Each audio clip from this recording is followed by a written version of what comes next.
La Voz del Derecho presenta Foro Penal. Conduce Sergio Reyes Blanco. Una presentación de La Voz del Derecho.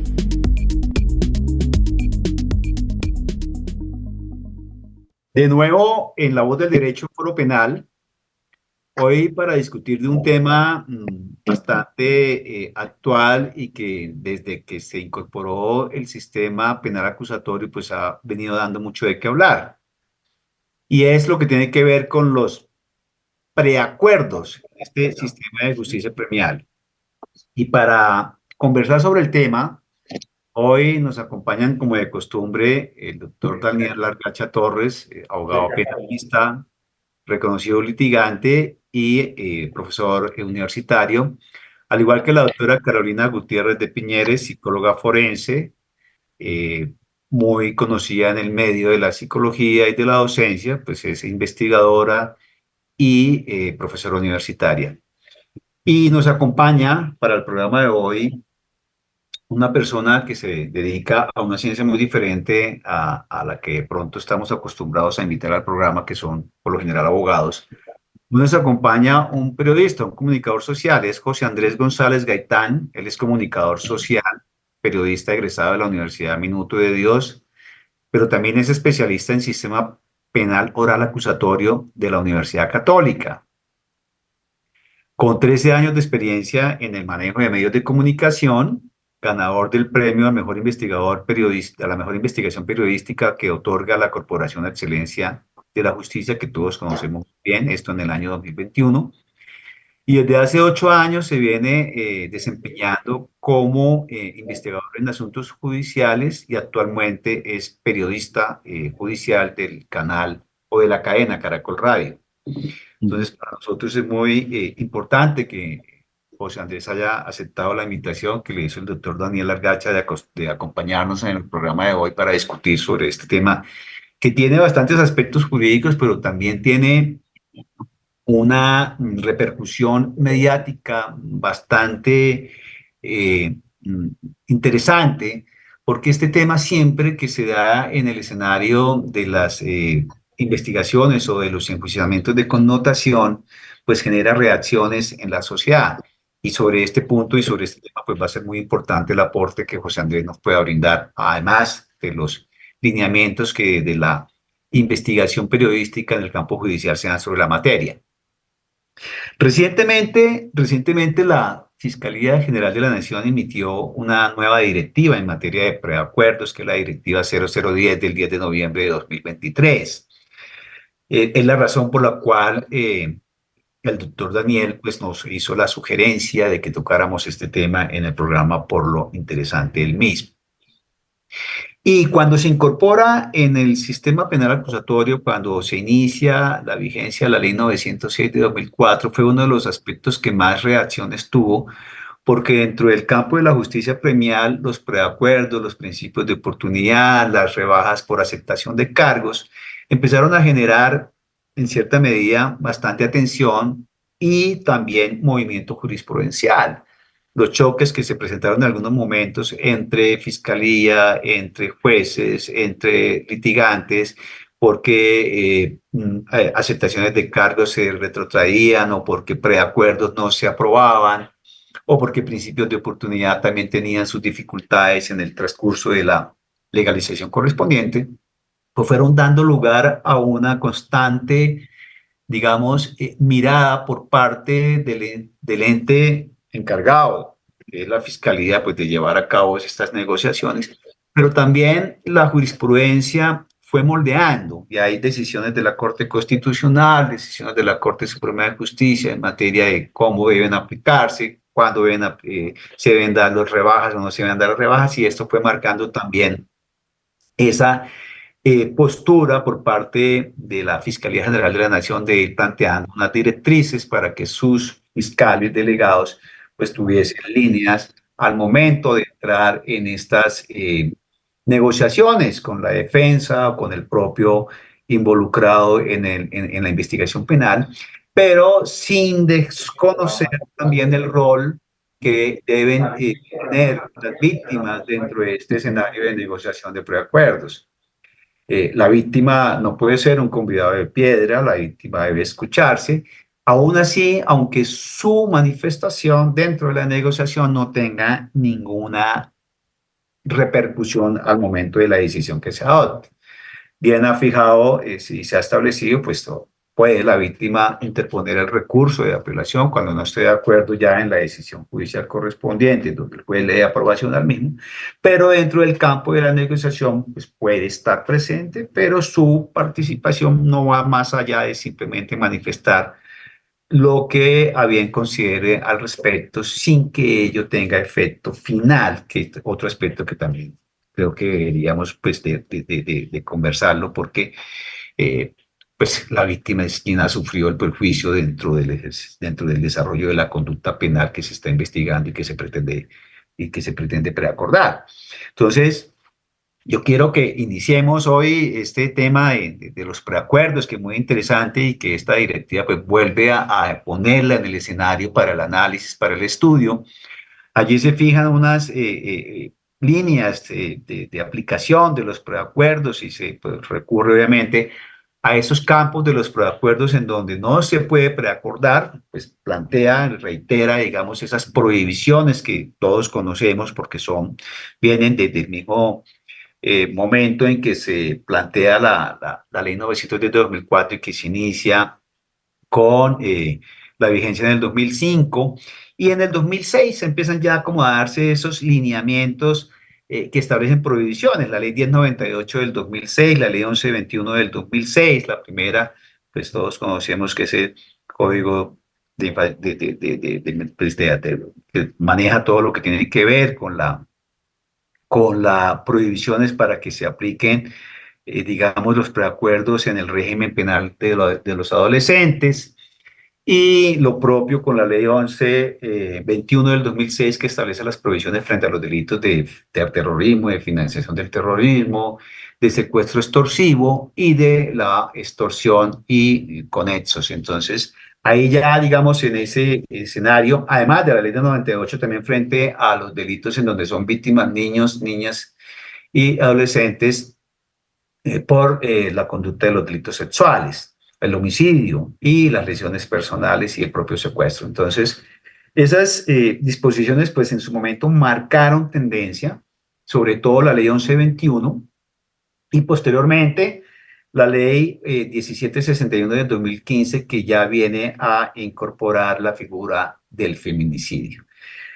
Digamos que esas prohibiciones, pues, están allí establecidas en la ley, han tenido también su desarrollo jurisprudencial, han marcado la propia Fiscalía la línea que se debe tener en cuenta al momento de entrar en estas negociaciones o en estos preacuerdos cuando corresponda a este tipo de conductas, cómo es el manejo. La propia jurisprudencia también ha venido marcando una línea, la Corte se ha pronunciado varias veces sobre la imposibilidad de que se incluyan en los preacuerdos o de incluir en la negociación, pues rebajas por circunstancias de menor punibilidad. Digamos que, o cambios en la conducta que afecten la situación base de los hechos, la situación fáctica base de los hechos. Entonces eso está pues establecido también desde el punto de vista jurisprudencial. Y de igual manera, las prohibiciones para preacordar cuando son delitos en donde hay afectación patrimonial y no se reintegre por lo menos el 50% de lo apropiado. Entonces, todos esos aspectos y todos esos campos que desde el inicio pues están bien definidos, pues han dado lugar también a dificultades en la práctica.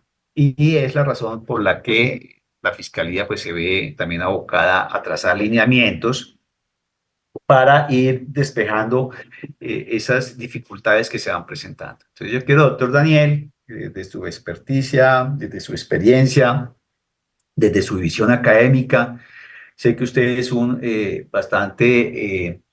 ha sido estudioso del derecho anglosajón y prácticamente esa figura de los preacuerdos pues se adopta y viene de esos modelos que se manejan desde la justicia premial en otros escenarios jurídicos como es el campo del derecho que se viene, que se aplica en los Estados Unidos o que se aplica en Puerto Rico. Entonces quisiera arrancar con sus consideraciones y apreciaciones frente a este tema, y si lo puede desde la perspectiva del derecho comparado, pues sería bastante interesante. Doctor Daniel.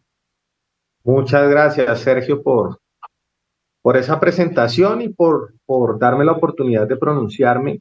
A ver, cuando decidimos a principios de la década del 2000 incorporar un sistema que hemos denominado únicamente acusatorio, lo cierto es que el sistema más allá de acusatorio también es adversarial, que son palabras o términos que son sinónimos pero no son iguales, ¿sí? Decidimos incorporar de alguna manera el sistema de enjuiciamiento criminal americano, y es con una fuerte influencia del sistema estatal de Puerto Rico. Las figuras de los preacuerdos y los principios de oportunidad se encuentran enmarcadas en la regla 11 de procedimiento criminal del Código Federal de los Estados Unidos y en la regla 72 del Código de Procedimiento Penal de Puerto Rico, que las denomina como alegaciones de culpabilidad. Esa es la terminología utilizada en el sistema de enjuiciamiento criminal de Puerto Rico. De alguna manera, entonces, nosotros en la Ley 906 de 2004 incorporamos lo que se ha denominado como justicia premial como un mecanismo dirigido a garantizar la justicia material y efectiva, ¿sí? Traíamos un sistema de procedimiento penal, por así decirlo, traumado, colapsado, más allá de la discusión entre inquisitivo o acusatorio, que no es el objeto de este programa. Lo cierto es que una gran congestión judicial que nos agobiaba, se tomó la decisión de incorporar esos mecanismos de terminación anticipada del proceso para garantizar que la Fiscalía General de la Nación pudiera, de alguna manera, enfocarse en situaciones puntuales, en ciertas conductas punibles que ameritaban su total atención. Esa es la idea fundamental de traer esos preacuerdos y principios de oportunidad a nuestro país. Te traigo unas cifras. Entre 2018 y 2022, en nuestro país se suscribieron 285.501 preacuerdos. Eso según la información de la Fiscalía. Eso puede parecer mucho. 285.501 preacuerdos. Son más o menos 57.000 preacuerdos al año. Y se suscribieron entre 2018 y 2022 66.865 principios de oportunidad. Aproximadamente unos 14.000 principios de oportunidad al año. Lo cierto es que, según la propia Fiscalía General de la Nación y Corporación Excelencia en la Justicia, nosotros tenemos aproximadamente 1.400.000 noticias criminales al año. Al año. De ese 1.400.000 noticias criminales al año, entonces solamente estamos obteniendo o logrando 57.000 preacuerdos y 13.000 principios de oportunidad. Eso significa que son 4,48% de procesos que terminan vía preacuerdo y 0,01% que acaban en principios de oportunidad. Es decir, la aplicación es casi que nula. El objeto del sistema penal acusatorio de traer y aplicar una justicia premial significa que prácticamente un 5% de los procesos terminan únicamente por vía de alegación de culpabilidad. Esto tiene varias causas, como todos lo sabemos, que son los pronunciamientos de la Corte Suprema de Justicia, que básicamente han restringido los preacuerdos, estos ya ampliamente debatidos, y pues esta directiva 0010 del 10 de noviembre de 2023, si bien es cierto que inicia bien manifestando que en aras de garantizar la justicia material y efectiva, de garantizar la seguridad jurídica del acusado, habla de un principio de irretractabilidad, una cantidad de aspectos que son funcionales. Lo cierto es que en la práctica incluye no solamente ya esas prohibiciones que incorpora la Corte Suprema de Justicia en su jurisprudencia, sino que restringe aún más la aplicación de los preacuerdos y los principios de oportunidad, lo que significa que básicamente estamos cerrando la aplicación a esa justicia premial, porque, por ejemplo, de esa cifra, de ese 0,01% de procesos que acaban al año en principios de oportunidad, 79% de esos principios de oportunidad son por violencia intrafamiliar. Cuando lo cierto es que estos mecanismos también están diseñados para desmantelar organizaciones criminales, para facultar o permitir que el Estado combata la corrupción, que el Estado combata el narcotráfico. Lo estamos limitando prácticamente los principios de oportunidad, a pesar de que la ley dice que no es viable, en los casos de violencia intrafamiliar. Ahora, quiero hacer una salvedad. En Estados Unidos, hoy en día, hay una gran discusión, una gran preocupación en la Corte Suprema de Justicia. Los invito a consultar un caso muy reciente que se llama United States versus Gary, donde dice, mire, lo cierto es que el 97% de los procesos que llegan al sistema de enjuiciamiento criminal en los Estados Unidos terminan vía plea bargain, vía acuerdo, el 97%. En otro caso, la Corte Suprema ya había dicho, Missouri versus Fry, que básicamente ese plea bargaining, esas alegaciones de culpabilidad, son hoy en día el sistema de enjuiciamiento criminal, lo que ha generado también una preocupación en la Corte Suprema de Estados Unidos, porque si tú recuerdas, Sergio, cuando se establece el juicio por jurados y el sistema adversarial y el sistema acusatorio, ¿sí?, se dice, mire, vamos a garantizar que todos tengan su día en la Corte, es decir, que puedan ejercer adecuadamente su derecho de defensa en la Corte, cosa que hoy en día solamente ocurre en un 3% de los casos. Entonces, yo creo que hay que buscar una balanza. Si bien es cierto, el sistema de enjuiciamiento criminal americano ha llegado prácticamente a desnaturalizar el proceso penal, a que no existan juicios por jurados, lo cierto es que tampoco aquí lo estamos aplicando. Y uno de los grandes problemas, que yo creo que es donde entra nuestro compañero de mesa hoy, Andrés, es precisamente el que ya hace referencia. Les voy a recomendar una autora que es la profesora Cintia Alcón. Tiene una obra muy interesante en donde cuestiona cómo al importar, al trasplantar esas alegaciones de culpabilidad a sistemas jurídicos que tienen una tradición distinta, no siempre es una buena idea. ¿Por qué? No vamos a discutir todas las causas, porque algunas de esas oposiciones a ese trasplante legal son precisamente las que se presentan en la opinión pública y en los medios de comunicación, donde muchas veces se confunde que el ente acusador llegue a un preacuerdo o a un principio de oportunidad con un acto de corrupción o con un acto de excesiva benevolencia. Ahí le dejo la palabra a los demás compañeros. Sí, bueno, creo que con eso último, pues ya empiezas a generar acá la controversia, pero previo, digamos, a entrar en esas reflexiones respecto de los señalamientos o las apreciaciones que ha hecho Daniel, no solo desde el punto de vista estadístico, porque eso también pues marca una preocupación, sino desde la mirada de que se debe considerar la directiva de la Fiscalía como un obstáculo para el buen, digamos, ejercicio de la aplicación de los preacuerdos y de los principios, que lo discutimos ahora. Y esto último, quisiera escuchar ya desde una mirada de lo que ha podido de pronto apreciar la doctora Carolina en la práctica y de lo que nos pueda comentar José Andrés también. Quisiera que entonces continuáramos con las consideraciones de Carolina para dar paso a José Andrés, que es nuestro invitado el día de hoy. No, yo prefiero, hoy le voy a dar la palabra primero a José Andrés. Yo sabía. Vale, no pasa nada. Entonces, José Andrés, quisiéramos escuchar digamos, las apreciaciones o la consideración que sobre este tema nos puedas brindar desde la mirada ya desde el punto de vista periodístico y obviamente también dentro del conocimiento que tienes del derecho. Bueno, pues Sergio, Carolina y Daniel, mil gracias por esta invitación. me siento honrado de que me hayan brindado esta oportunidad en este espacio. Pero bueno, mire, el asunto con la justicia negociada y los preacuerdos tienen una visión un poco confusa desde la ciudadanía y también a veces desde los mismos medios de comunicación. ¿Por qué razón? Porque la mayoría de las personas creen que la justicia negociada es algún tipo de corrupción y muchas veces se confunden las herramientas de la justicia con una especie de venganza.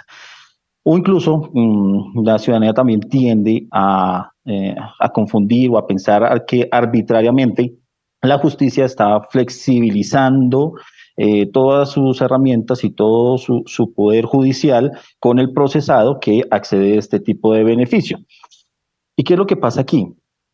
Que es que también la labor del reportero en estos asuntos judiciales tiene que ahondar un poco para poderle explicar a la ciudadanía, los diferentes medios de comunicación, ya sea noticieros de televisión, en radio o en prensa o en redes sociales, tienen que explicarle muy bien a la ciudadanía por qué razón se está otorgando ese beneficio, en especial los que cubrimos asuntos judiciales. ¿Por qué razón se tomó esa decisión en cierto proceso? ¿Por qué razón se le rebajó la pena? Porque es que hay que detenernos en este asunto. Mire, muchas veces, o mejor, en este país hay dos factores fundamentales, especialmente en asuntos de justicia. Mire, uno, juega mucho el tema de la politización que padece este país, y dos, es, la polarización en la que vive el país, y dos, factor dos, es la politización de la justicia. Esos dos factores juegan mucho. ¿Por qué? Porque con base en ello es que muchas veces se transmite esa noticia. Y le voy a poner un ejemplo, digamos, para no hacerlo tan general. El caso Nicolás Petro. Hay se emite la noticia de que en plena audiencia, de que va a llegar a colaborar con la justicia y empieza una negociación. Pero se empieza a filtrar la información a través de la prensa con una intención. No la intención de comunicar lo que pasa dentro del proceso, sino con una intención política. Entonces, ahí es donde el reportero, ahí es donde entra, mejor dicho, la sencilla tarea del reportero, que el del periodista, que es defender el derecho de los ciudadanos, de saber qué es lo que está pasando realmente y cómo se están tomando las decisiones en materia de justicia que le están afectando a la ciudadanía en general. ¿Qué tenemos que hacer los periodistas judiciales?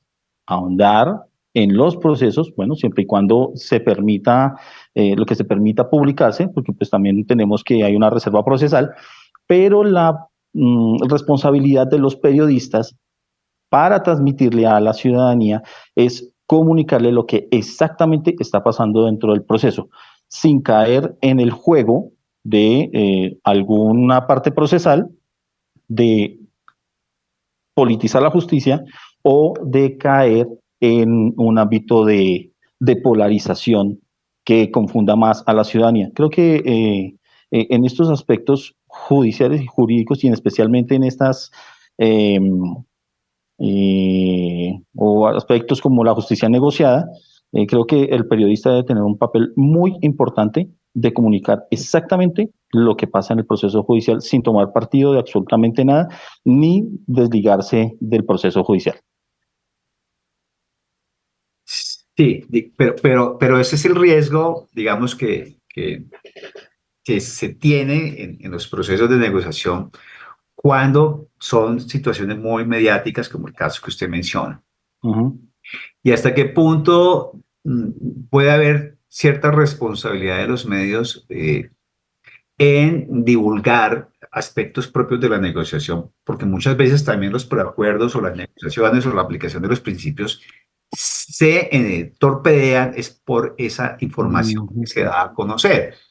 Eso genera obviamente todo lo que pasa, digamos, desde el punto de vista de las consideraciones que se entran a plantear para cuestionar si efectivamente el preacuerdo ha de corresponder o no ha de corresponder a los lineamientos legales que tiene la fiscalía para negociar, y por eso muchas veces creo que el conocer esos puntos antes de que se materialice el mismo es lo que generan que se frenen, ¿no? Porque Sí. la gente espera, digamos, la sociedad siempre reclama justicia material, justicia efectiva, y el preacuerdo de una u otra forma, si bien es un instrumento, si bien es una herramienta y si bien está presupuestado para permitir que desde el punto de vista de la economía procesal, desde el punto de vista de la celeridad que se deba brindar dentro de la Administración de Justicia, pues se encuentren mecanismos que permitan que no se llegue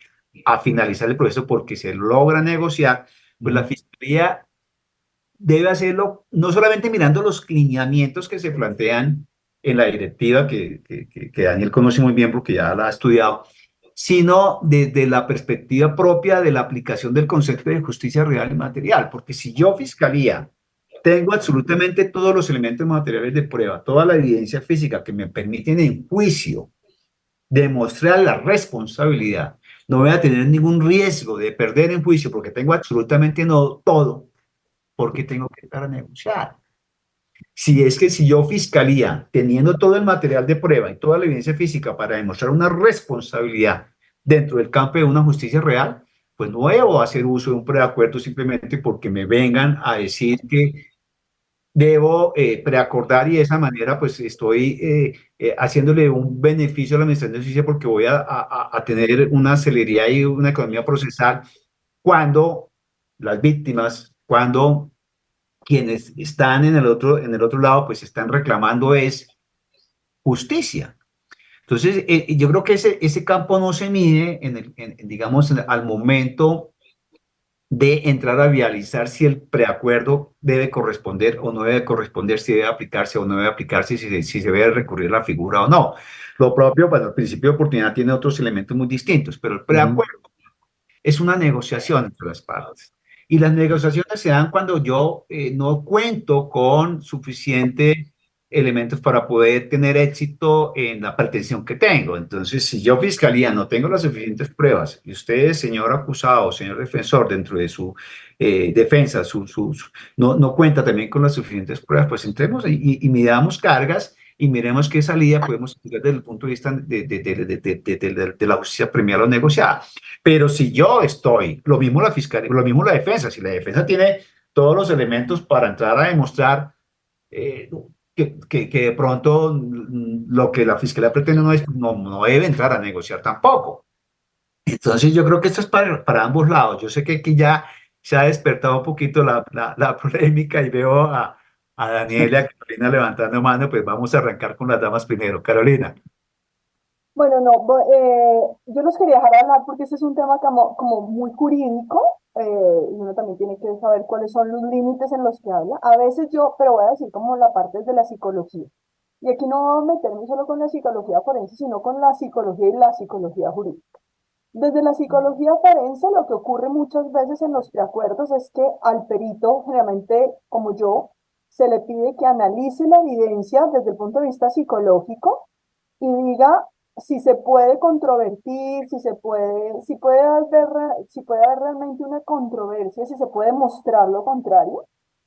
Y cuando la defensa está suficientemente fuerte, entre otras, porque tienen psicólogos forenses en ciertos casos que pueden ayudar a controvertir las pruebas de la fiscalía, que es cuando tú dices, pero si la fiscalía tiene todas las pruebas, no, la fiscalía también se equivoca porque la fiscalía a veces también le hace falta tiempo, recursos para hacer mejores investigaciones. La defensa, cuando en la defensa tienen como pagar un equipo de defensa, pues va a tener muchas más facilidades de controvertir o de probar lo contrario. Entonces, ahí el papel del psicólogo forense puede ser importante para que se tome la decisión de un preacuerdo.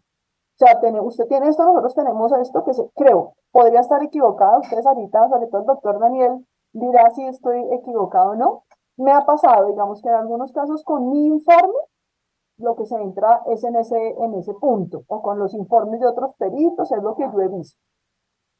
Pero creo que el preacuerdo también, y esto no sé si yo estoy equivocada en lo que les voy a decir, pero el preacuerdo también puede ser una oportunidad maravillosa para aplicar justicia restaurativa. Es decir, el preacuerdo no solamente sirve para que no se demuestre o para que no se haga, no, sino también para que haya una mayor rapidez en que se repare algo que se ha dañado. Y yo lo que siento es que nosotros en Colombia estamos muy lejos realmente de saber y aplicar adecuadamente la justicia restaurativa. Y ahí ya no entra el psicólogo forense, sino el psicólogo jurídico que podría jugar un papel muy importante en cómo garantizar que esos acuerdos realmente sanen lo que debe sanar. Y recuerden que la justicia restaurativa no es solamente que yo repare a la víctima, sino que repare las relaciones sociales y entre otras cosas. Ahora, me parece importante también hablar acá de lo que se genera, que lo hemos venido trabajando con el doctor Carlos Arturo Gómez Caballó, el tema de los sesgos. Y es como los sesgos cognitivos juegan en contra a veces de los preacuerdos, y ahí es cuando personas como José Andrés juegan un papel tan importante para romper esos sesgos.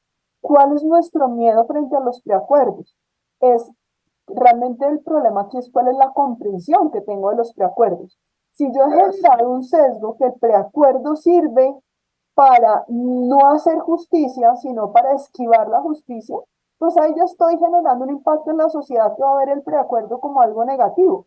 Pero si los mismos medios de comunicación muestran las ventajas de los preacuerdos, yo estoy rompiendo un sesgo y estoy permitiendo que la justicia utilice otros mecanismos para dar solución a un problema de manera más rápida. ¿Ya? Eso sería un poco, ya, de esa manera casi que creo que un preacuerdo, si se ve de una manera diferente, quitando algunos de los sesgos que tenemos, podríamos verle la ventaja y el beneficio para todos. Yo estaba en procesos de 10 años. Esto para la víctima o para el agresor, 10 años es demasiado tiempo para que se resuelva algo. Si un preacuerdo puede ayudar a la celeridad, que es otra de las cosas que se busca a través de un sistema como el que se implantó en Colombia, y además, vuelvo, insisto, hablar de justicia restaurativa en estos espacios que a veces los preacuerdos dejan de lado la justicia restaurativa. Por ahora yo voy a decir eso. Ese es mi aporte a este debate. Ok, Carolina. Bueno, escuchemos a Daniel y seguidamente José Andrés, que nos está solicitando la palabra. Bueno, Sergio puso el debate acalorado, por así decirlo. Respetuoso, pero picante. No, mira, si algo he aprendido yo al estudiar los sistemas de acuerdos en los procedimientos adversariales anglosajones, es que precisamente algo que nos ha sucedido en el país es que de verdad no hemos entendido la naturaleza y el fin de los mismos. Y por eso quiero puntualizar algo también. Por ejemplo, ahorita decía Carolina y vinculaba necesariamente al preacuerdo la justicia restaurativa. La naturaleza de las alegaciones de culpabilidad y de los plías en Estados Unidos y en Puerto Rico no necesariamente contempla justicia restaurativa. ¿Por qué? Por una razón elemental para ellos, porque es que la víctima como tal no es parte del proceso penal. Es un sistema adversarial en el que se enfrentan la fiscalía, la defensa, un juez referí que hace, acá pues, rápidamente, pero digamos básicamente su labor es garantizar que se cumplan las reglas procesales, que ingresen al proceso las pruebas pertinentes, conducentes y necesarias para que el fact finder, es decir, para que quien resuelve el jurado tome una decisión adecuada. La víctima no participa, puede asistir al juicio, pero como tal no es ni sujeto procesal ni interviniente, y no se contempla la justicia restaurativa como un requisito para algún tipo de acuerdo. No estoy diciendo que así deba ser acá. Cada tradición jurídica tiene sus propios alcances y sus propios fines, pero eso para que lo entendamos. Allá se contemplan las alegaciones de culpabilidad o los pleas como un mecanismo desde un punto de vista de eficiencia, de un punto de vista de que, oiga, demos justicia pronta y efectiva y no de pronto en 7, 8 años, porque ahí entro a disentir un poco con Sergio, porque hablábamos es que hay una negociación, yo no tengo que negociar si tengo el caso claro. Pues resulta que es que en la práctica la fiscalía no tiene el caso tan claro, o a veces así crea que lo tenga, pues resulta que cifras de la Corporación Excelencia en la Justicia nos dicen que la Fiscalía pierde 2 de 3 procesos que llegan a juicio.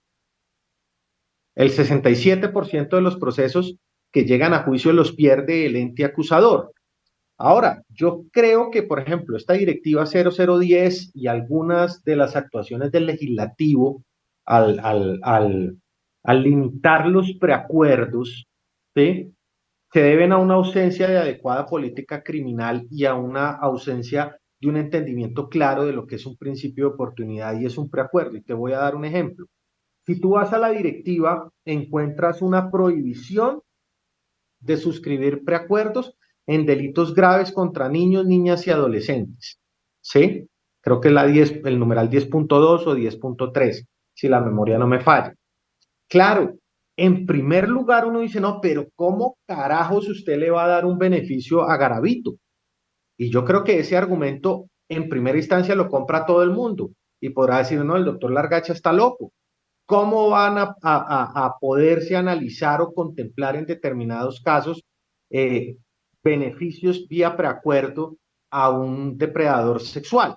Claro, pero es que no todos los casos que afectan niños, niñas o adolescentes son casos Garavito.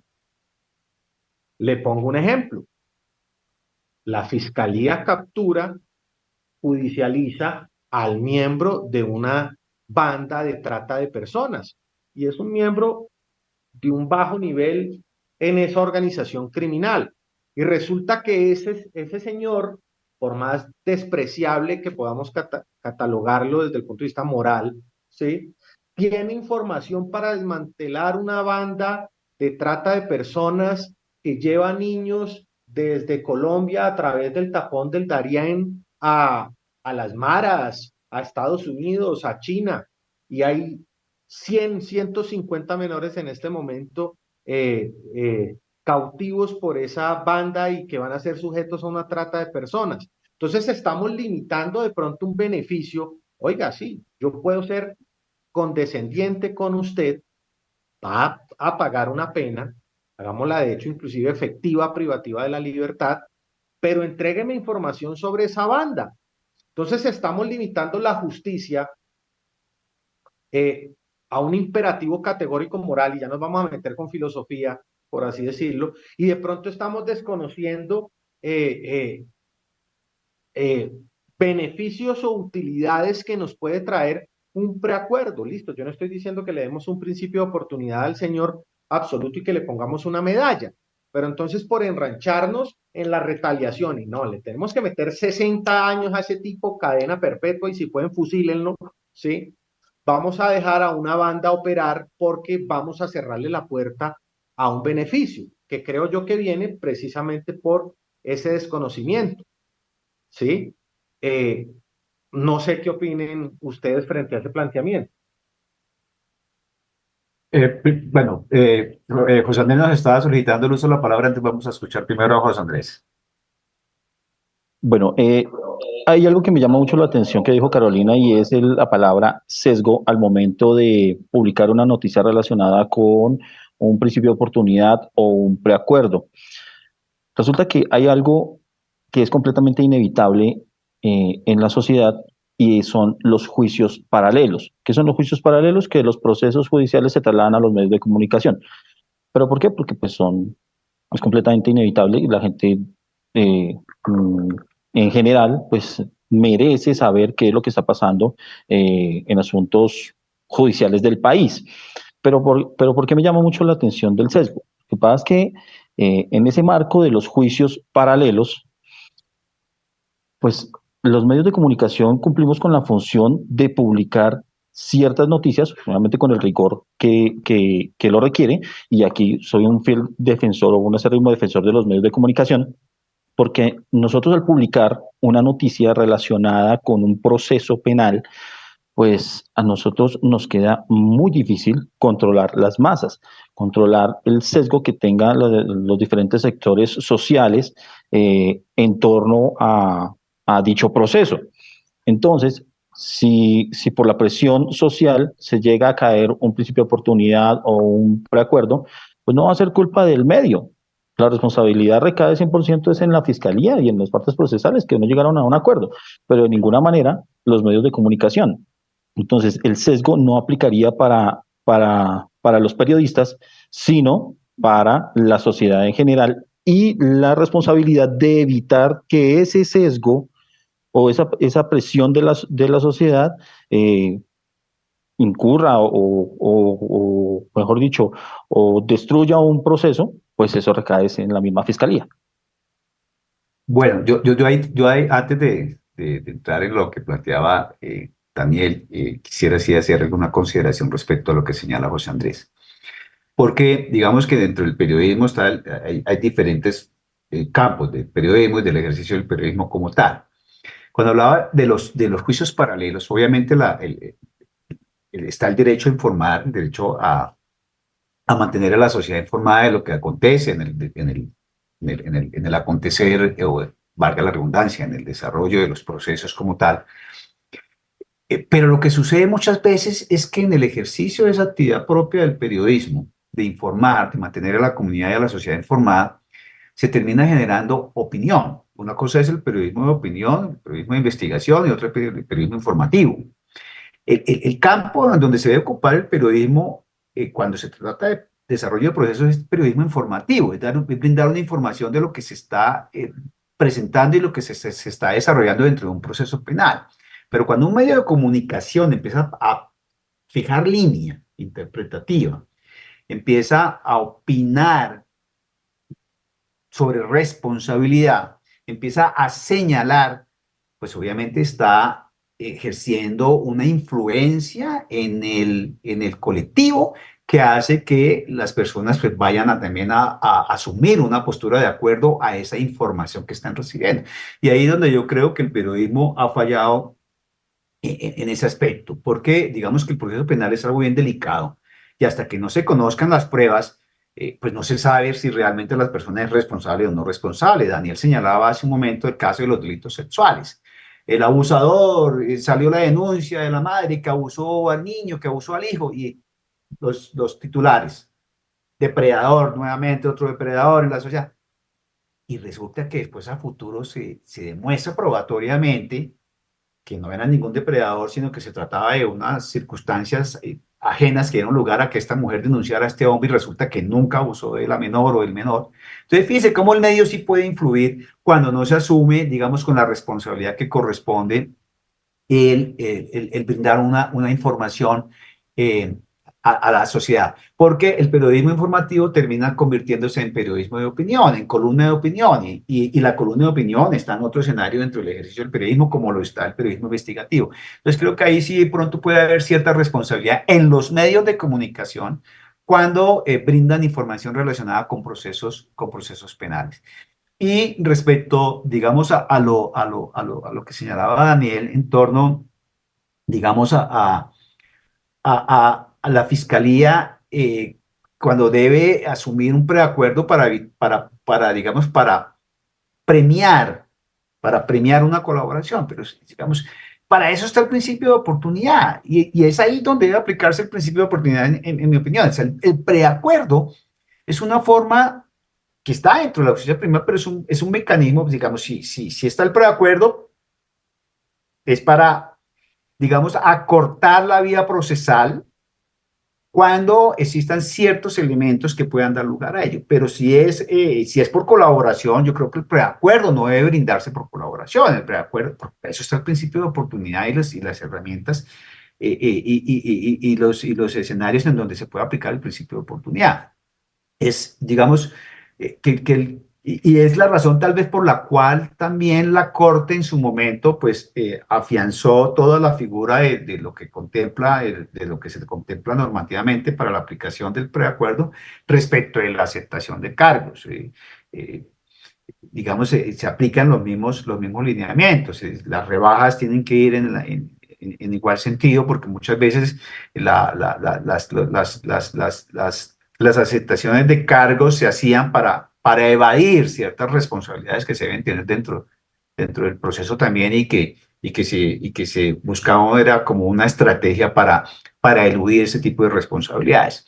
Entonces yo creo que ahí sí el preacuerdo debe ser muy, digamos, eh, eh, debe dedicarse mucha atención al momento en que la fiscalía va a preacordar, como lo debe hacer también la defensa, porque el preacuerdo es un instrumento, claro, que posibilita descongestionar despachos, que permite la celeridad, que hace que esas cifras de las que nos señalaba Daniel,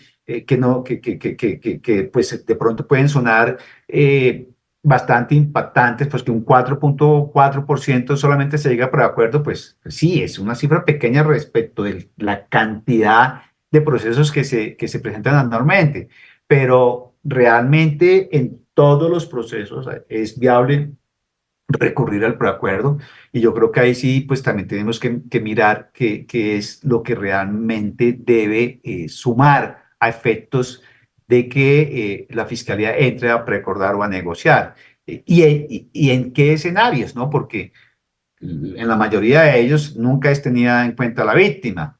Entonces eso también es importante. Y para sumarle a la discusión, debería el Ministerio Público hacer parte de los acuerdos, digamos, para que en garantía del orden jurídico, que es una de sus funciones como tales, pueda entrar a lanzar algún tipo de apreciación que permita que las partes en determinado momento puedan reconducir las vías por las cuales se están pensando llegar a un preacuerdo. Sería, digamos, la otra consideración que yo haría y que sé que Daniel ya está preparado para darnos su punto de vista sobre esto, porque pues, el Ministerio Público, si bien ha sido muy criticado, yo creo que tiene bastantes aportes importantes dentro de nuestro modelo de sistema penal. Digamos, no es un interviniente especial, como en algún momento se dijo, porque ese interviniente es la víctima, sino que es un órgano con una función propia desde el punto de vista constitucional y que en el proceso penal, pues es muchas veces, digamos, positivo que esté presente porque permite nivelar las cargas o permite nivelar las tensiones que se presentan cuando no hay digamos, una línea clara respecto digamos, de la consecuencia o respecto de la decisión o respecto de la consideración que se deba tomar desde el punto de vista jurídico. Entonces, yo sé que tiene bastantes enemigos la figura del Ministerio Público, pero bueno, también la dejo ahí planteada. Creo que está pidiendo la palabra Carolina. Bueno, dos cositas. Yo siento que uno, creo que no se le da el valor suficiente a lo que son los preacuerdos, porque hay una serie de miedos detrás de los preacuerdos y hay una serie como de desconocimiento del fin.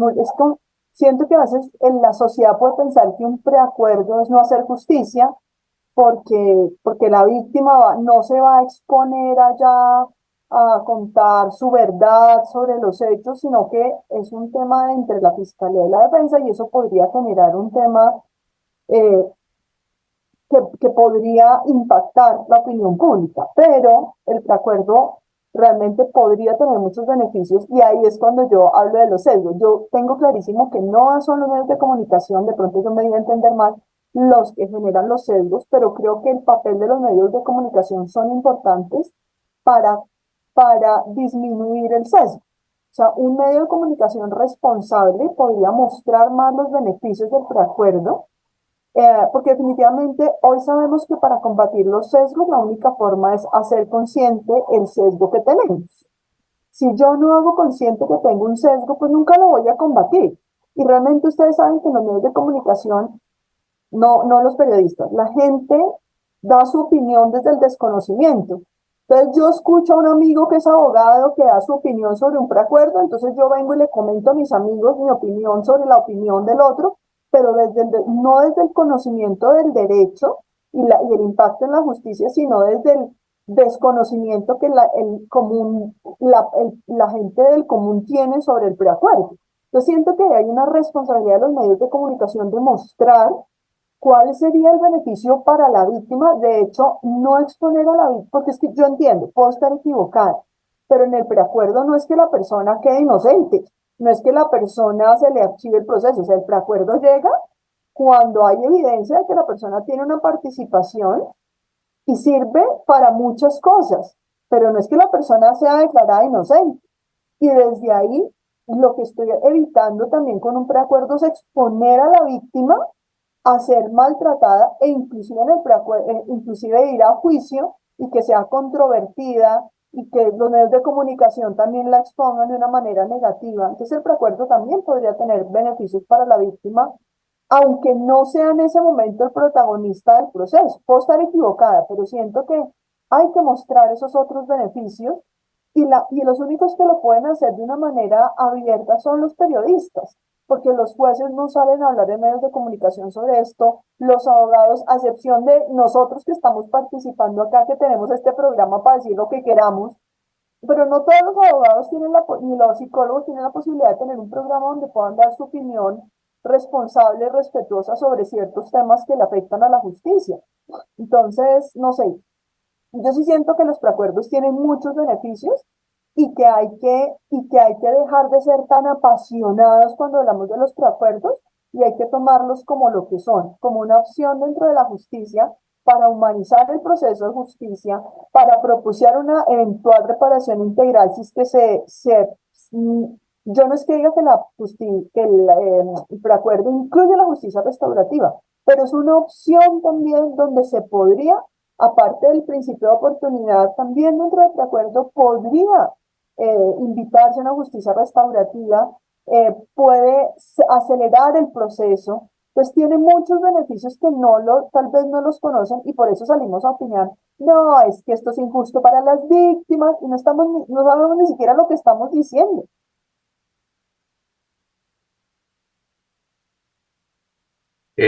Sí, sí, sí, efectivamente, pues lo que Carolina, digamos, apunta, pues va en esa misma línea de reflexión en la que estamos todos, ¿no?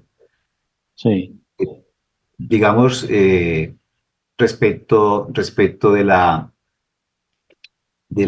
viabilidad del preacuerdo o no, pues digamos que los planteamientos están, o los lineamientos están en la directiva, eh, la fórmula está en la ley, y ya creo que depende de las partes, depende de la fiscalía en el momento de hacer las consideraciones correspondientes, entrar a estudiar la viabilidad o no de acuerdo a esos lineamientos. La Corte también ha sido muy clara en decir, en trazar unas líneas de aplicación de los mismos. Pero efectivamente, lo que señala Carolina es muy cierto. Los medios tienen una gran responsabilidad desde el punto de vista de informar, digamos, objetivamente, sin marcar línea, que es que lo que yo creo que es que cuando se marca línea es donde está el problema.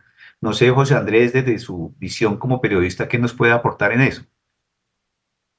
sí, mire que en eso tienen absolutamente toda la razón. Mire, es que los periodistas, por muy cliché que suene la frase, no pueden tomar partido de absolutamente nada, simplemente informar, llevarle a la ciudadanía en general la información tal y como está en el proceso, sin politizarlo, sin caer en la politización o en los intereses que tenga alguna de las partes procesales en los procesos. Mire, les quiero compartir, por ejemplo, un ejercicio muy interesante que hice en el medio de comunicación para el cual yo trabajo hace un par de semanas, y fue una entrevista con el ministro de Justicia, Néstor Osuna, en el cual empezamos a hablar. La entrevista estaba relacionada con las discusiones de la reforma judicial que se avecina, y una de las preguntas era precisamente la justicia premial, el tema de los preacuerdos y los principios de oportunidad. Y eso se transmitió tal cual al aire, y es volver, o lo que decía el ministro de Justicia, era regresar a como estaba la justicia premial, recién empezó a operar el sistema penal oral acusatorio, en el año 2005. ¿Por qué razón? Porque en ese momento la justicia premial no se veía como un beneficio exagerado para el procesado, sino que era con un propósito. de descongestionar la justicia, de llegar a una justicia rápida. Y la idea de esa entrevista era mostrarle eso a la gente, como empezarlos a educar.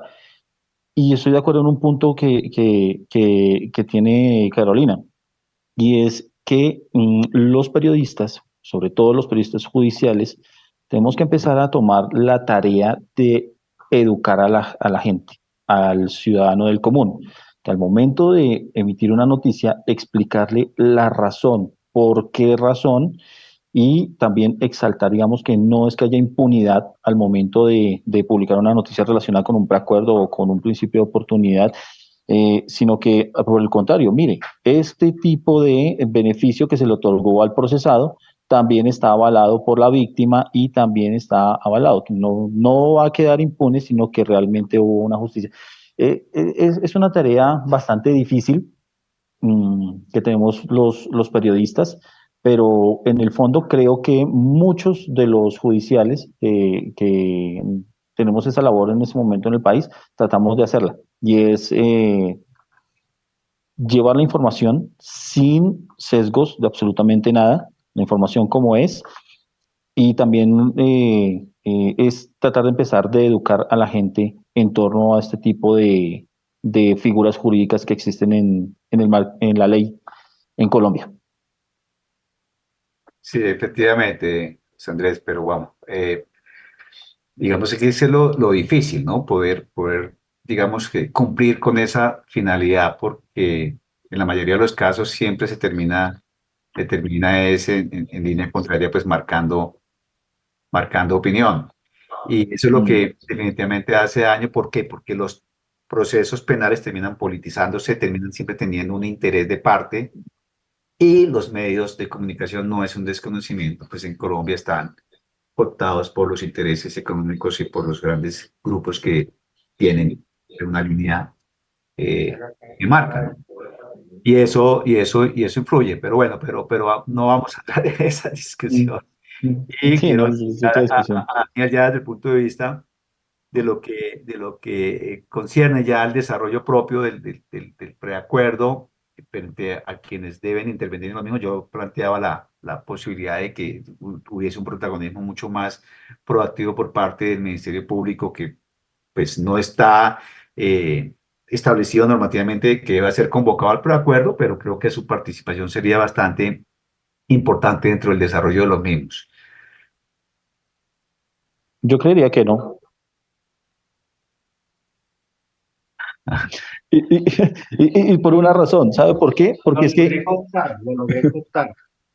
yo creo que en esa discusión del Ministerio Público en el sistema penal oral acusatorio, me parece a mí que el procurador judicial sobra, porque pues la función del procurador judicial es la misma que tiene el juez, y para eso está el juez. El juez es el garante de que no se vulneren los derechos fundamentales de ninguna de las partes procesales, y pues es el papel del procurador en un principio de oportunidad o en un preacuerdo, pues viene siendo una réplica de las funciones del juez.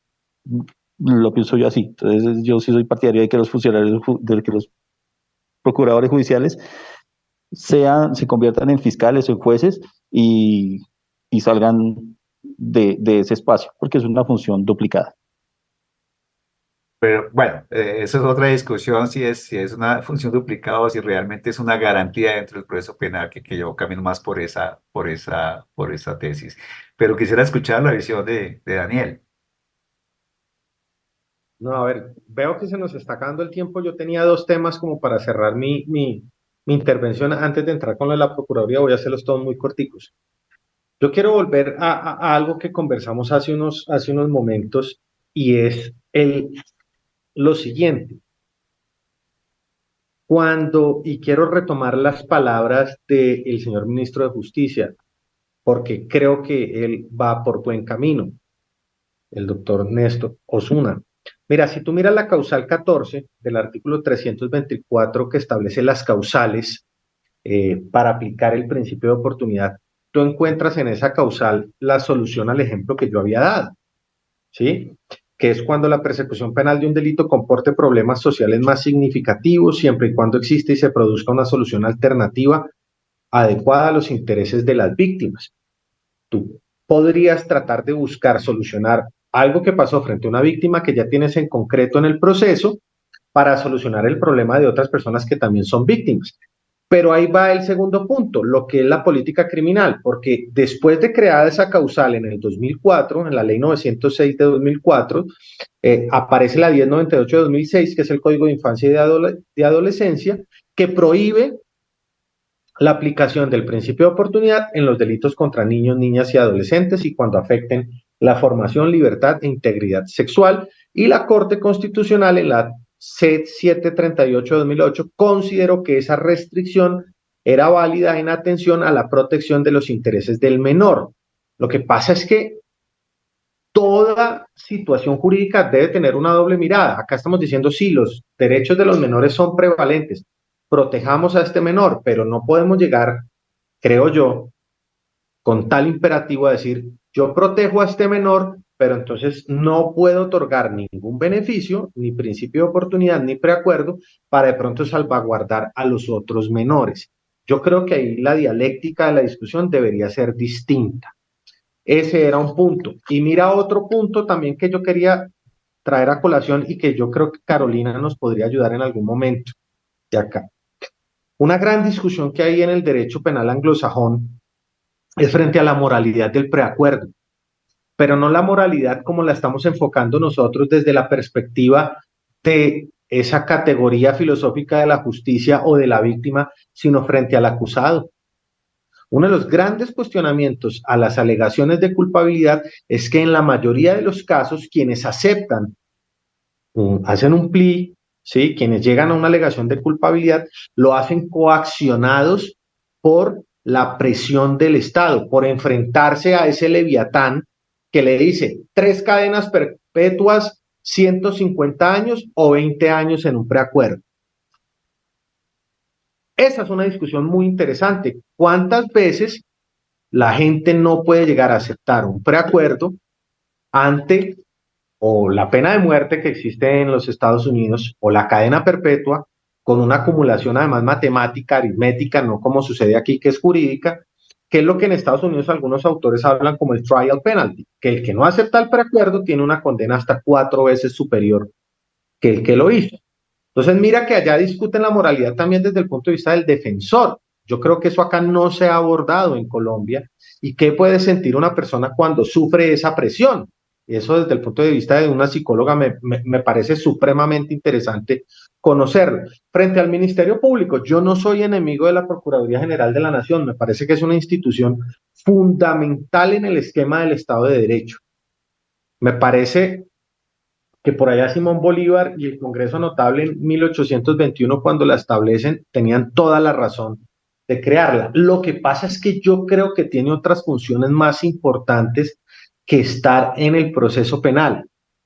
Y si estuviera en el proceso penal, yo creo que su oportunidad de intervenir debería ser una, y es cuando encontrara que se vulnera un derecho fundamental de la parte débil de la ecuación, que es el acusado, y en gracia de discusión de la sociedad, pero yo creo que la mayoría de veces eso lo debería hacer el juez. Pero es que uno a veces ve procuradores, entiendo, por la práctica de algunos no puede cuestionar uno también a toda la institución, pero alguno ve procuradores que son tan activos en el proceso que termina desnaturalizándose el carácter adversarial del mismo. Yo con eso respondo los interrogantes y hago mis 2 apuntes. Vale, gracias, Daniel. No, efectivamente se nos acabó el tiempo y el tema es muy, muy interesante. Yo creo que hay mucha tela para cortar y tal vez nos toque pensar en la posibilidad de seguir abordando esta temática de la justicia premial para un próximo programa y hacer el cierre con él. Eso pues lo determinaremos y en su momento lo daremos a conocer. Por ahora nos resta solamente agradecer José Andrés, por la colaboración y participación en este espacio, Carolina y Daniel por su asidua contribución a que este espacio, a que este programa sea posible, y invitarles para próximamente seguir conversando si es posible, sobre justicia premial o sobre cualquier otro tema relacionado con el derecho penal. Por hoy concluimos, dadas las circunstancias del tiempo, y nos veremos en una futura oportunidad. Muchísimas gracias a todos. La Voz del Derecho presentó Foro Penal. Condujo Sergio Reyes Blanco. Una presentación de La Voz del Derecho.